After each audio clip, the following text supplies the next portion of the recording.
Inlassablement depuis les premières lueurs du matin, Pacôme Koyeke jette et remonte énergiquement son filet. Mais les eaux de la rivière Ubangui ne sont pas généreuses. Vous avez eu quoi ce matin? Juste 2 petits poissons, vous pouvez constater vous-même. Il n'y a que ça.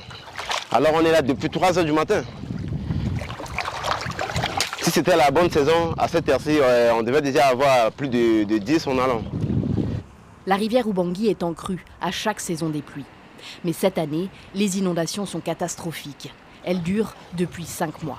C'est la montée des eaux, parce que le niveau qu'on est là, même pour trouver la place même pour pêcher avec, c'est difficile. Et les poissons, on ne sait même pas où on peut trouver les poissons.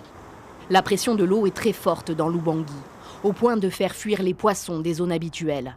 Ils vont se cacher sous les racines des arbres, où cette pression est moindre, mais les pêcheurs ne peuvent y accéder. Ils assurent avoir perdu 90% de leurs revenus par rapport à l'année passée. Les vendeuses de ce marché aux poissons de Wangon, dans la capitale, décrivent les mêmes difficultés.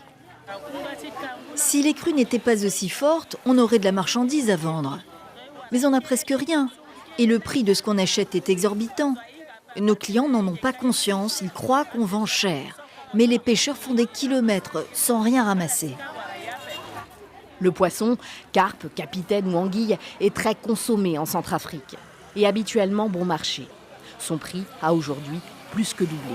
Pour le moment, les prix sont un peu en hausse. On ne sait pas, peut-être par rapport à la saison. Parce que là, nous tendons vers la saison sèche. Souvent, c'est pendant la saison sèche que le prix des poissons sont un peu raisonnables.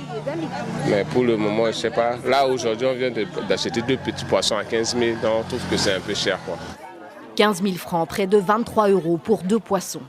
Selon l'ONU, depuis juin, les inondations ont touché 12 des 17 préfectures du pays et fait plus de 80 000 sinistrés, alors que près d'1 Centrafricain sur 2 souffre déjà d'insécurité alimentaire.